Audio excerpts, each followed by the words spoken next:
Olá, estamos começando mais um programa Opinião em Debate aqui na Multi TV, canal 8 da Via Cabo. Hoje eu e Sueli Petrus estamos tendo a honra de receber aqui na nossa mesa o professor Hamilton Garcia, professor Dr. Hamilton Garcia da UENF, o advogado Rogério Gomes, advogado e professor, e o professor e blogueiro Roberto Moraes, professor do IFE. E vamos conversar sobre a tão conturbada situação política do nosso município.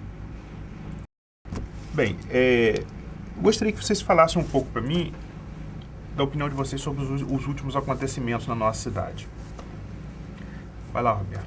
Começa você. Quer que eu comece? Pontapé inicial. Bom, essa é a história cumprida, né? Eu acho que Campos vive aí na última década, especialmente, né? Para ser mais exato, seriam os 7 anos, 7 trocas de prefeitos, algumas interinidades, né? Decorrentes de processos judiciais, que não é algo exclusivo de Campos nesse sentido. Quer dizer, hoje tem sido cada vez mais intenso no país o julgamento de processos judiciais decorrente da disputa eleitoral e de questionamentos das partes perdedoras, né? Porque os processos judiciais decorrentes das eleições, quem perdeu a eleição, esses processos morrem, mas quem ganha a eleição fica sempre sujeito a ter que sustentar as suas posições. Mas no caso de Campos, mais especialmente, né, isso coincide com um crescimento vertiginoso da nossa receita pública, consequente aí do aumento da receita dos royalties, né? Campos hoje fica aí entre as 20 maiores receitas dos 5.700 municípios brasileiros. Isso, muito provavelmente, uma coisa guarda relação com a outra. E, sem sombra de dúvida, com uma forma de fazer política. Quer dizer, não é só a disputa acirrada que explicaria esse fenômeno. Me explica, então, como você vê. Eu entendo o seguinte: essa disputa não é nem porque quer administrar o município, não. A disputa é por causa da receita? A disputa é pelo poder, excessivamente, como é em qualquer cidade, sim, mas com qualquer receita. Eu não estou nem colocando o poder, não. Eu estou colocando essa receita absurda que Campos tem hoje, que não tinha lá nos anos 80 e não havia essa briga política, digamos assim, seria esse o termo? Uma briga política? É uma disputa, né? A disputa política ela não é problema em si. Nós temos outras cidades muito aguerridas nessa disputa em si. A disputa ela pode ser por propostas, pode ser por grupos políticos que historicamente se manifestam, né, com posições contrárias.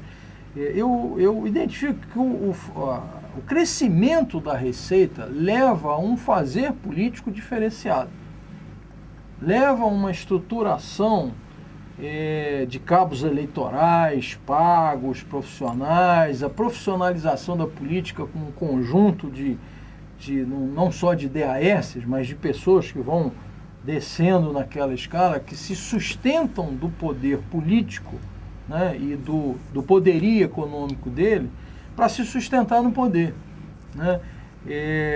No caso específico de Campos, você tem ainda uma personalidade política que já chegou ao governo do Estado, ele e a esposa, que na medida que perdeu o governo do Estado, hoje pensa em se reestruturar e galgar o poder do Estado. E dessa maneira, o poderio econômico da cidade pode ser uma contribuição para esse fazer político que permita ele galgar um outro patamar. Então, eles não estão pensando, segundo eu estou entendendo, eles não estão pensando numa forma de harmonizar ou de dirigir a cidade, de administrar. Eles estão pensando nesse poderio que a cidade oferece. Olha, tem duas coisas. Há quem veja na política e goste do discurso de estabelecer a paz. Eu não acho que esse seja um predicado essencial para a política nossa, ter a paz. Até porque a política pressupõe disputa de ideias e um confronto para a gente fazer a escolha entre os grupos políticos, né? Que tendem a se polarizar em qualquer cidade, em qualquer município. Mas tudo isso de uma forma sadia, sem prejudicar ao município. Isso é o desejável, né? O comum é que isso se extrapole, né? Não só aqui como em outros lugares. Certo. O que volto a insistir, o que eu acho que merece uma análise mais profunda é o fazer político daqui. É possível uma alternativa em campos diferentes, que tenha propostas e que não tenha poder econômico para sustentar um processo eleitoral? Me parece que não. Eu acho que os últimos casos estão aí a demonstrar. O controle sobre a velha mídia, o controle, tanto que os julgamentos todos que houve afastamento é pelo abuso do poder econômico ou pelo abuso do poder político. E um difere do outro, né? E eu acho que o advogado que está mais em condições de explicar sobre uma diferença ou outra. O julgamento específico, o último, que determinou o afastamento, foi para abuso do poder político, porque na ocasião esse grupo político não estava no poder. Certo. Né? Mas se utilizava como continua a se utilizar de uma estrutura econômica, de mídia e outras coisas, para galgar o poder e para se sustentar no poder. Isso, na verdade, o dinheiro que circula sobre controle da política na região é que tem permitido, de certa maneira, esse fazer político que nós todos questionamos. Como o professor Hamilton vê esse fazer político? Pois é, não. De certa maneira, eu vou pelo caminho do Roberto. Tem um aspecto de normalidade, que é o fato de que o poder é alguma coisa a ser disputado com unhas e dentes, porque ele possibilita a veiculação de interesses, né, e articulação de agências poderosas, que reúne, no nosso caso, a gente tem a arrecadação de 40% do PIB, né, o poder público. Então, disputar o poder público, assim, falando em termos genéricos, significa comandar uma fatia importante do produto interno brasileiro, né? Então, a disputa é um aspecto natural da política, né, e da direção do Estado. Agora, o que diferencia o Brasil, né, do mundo evoluído, do capitalismo central, é o fato de que a gente não conseguiu constituir agentes políticos modernos, nem instituições políticas, em função disso, plenamente maduras. Né? De modo que é um país que tem uma herança colonial perversa, uma desigualdade muito grande, não tem cidadania e não tem instituições com visão pública. O resultado disso é que a disputa pelo poder no Brasil acaba sendo muito mais parecida com uma disputa entre grupos oligárquicos em torno dos recursos públicos para si. E, então, os interesses aí se resumem aos interesses dos grupos, né, que deveriam representar, que tem inclusive o nome de representantes, né? E menos a disputa normal em qualquer democracia evoluída, que é a disputa dos interesses sociais, aí percebidos de uma maneira não oligárquica. Ou seja, por que não é oligárquica? Porque é um conjunto muito disperso, muito grande de interesses, não obstante, no capitalismo evoluído também, você tem os grandes grupos econômicos, financeiros, militares e vários outros setores econômicos que têm seus interesses e são capazes de, nesse jogo representativo, influenciar muito mais o poder do que, às vezes, o sindicato ou a classe média, né?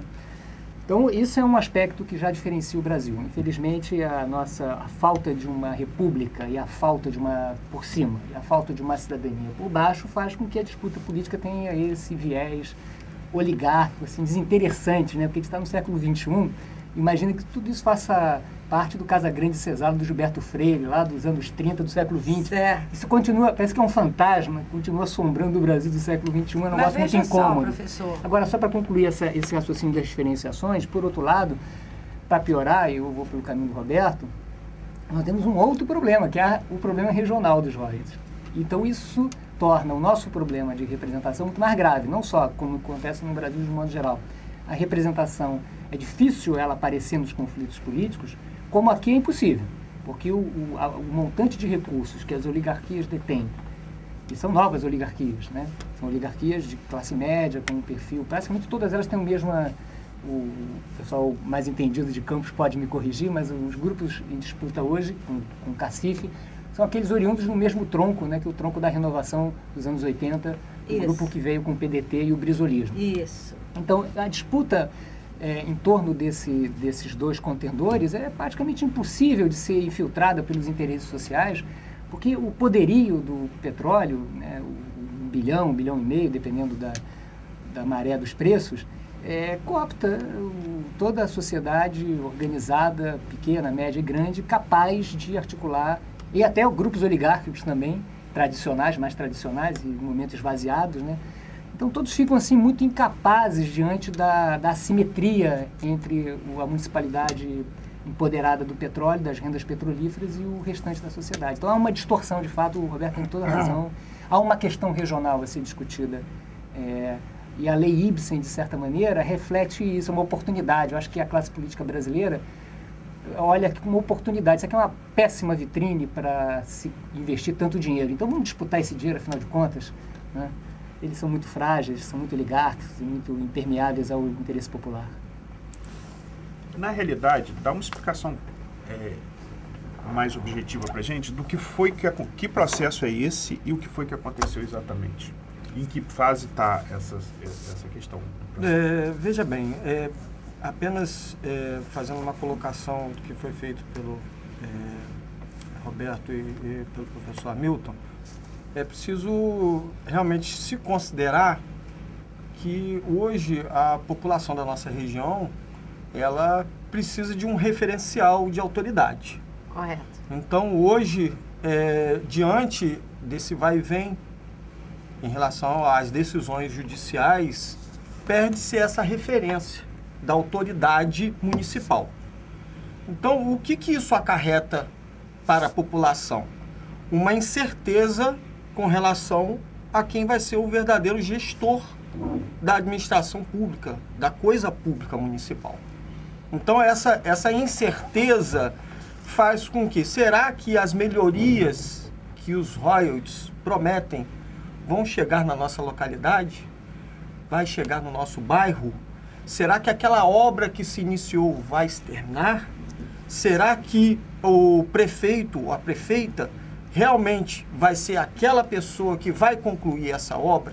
Então, primeiramente, nós temos que analisar o reflexo do que vem acontecendo. Eu não estou falando do histórico que nós já temos em relação às cassações que já estiveram na nossa cidade. Certo. Mas o que acontece atualmente. Então, atualmente, nós temos a incerteza diante de um lapso temporal muito curto da última remoção da prefeita Rosinha, né, que ela ficou afastada 7 meses, e agora, de um lapso de tempo também muito curto, em que houve uma decisão e ao mesmo tempo, praticamente, foi concedida uma liminar, dando um efeito suspensivo da decisão de removê-la, e aí sim fazer com que ela permaneça até o julgamento. Então, nós temos que analisar essas duas situações. Uma é o reflexo para a sociedade, o outro é o reflexo da própria decisão judicial. Aí eu vou pedir a você para a gente fazer um breve intervalo agora e a gente continua essa análise logo assim que a gente voltar. Perfeito. Nós vamos ter que fazer um pequeno intervalo, não saia daí. Continue conosco aqui na Multi TV, canal 8 da Via Cabo. Voltamos já.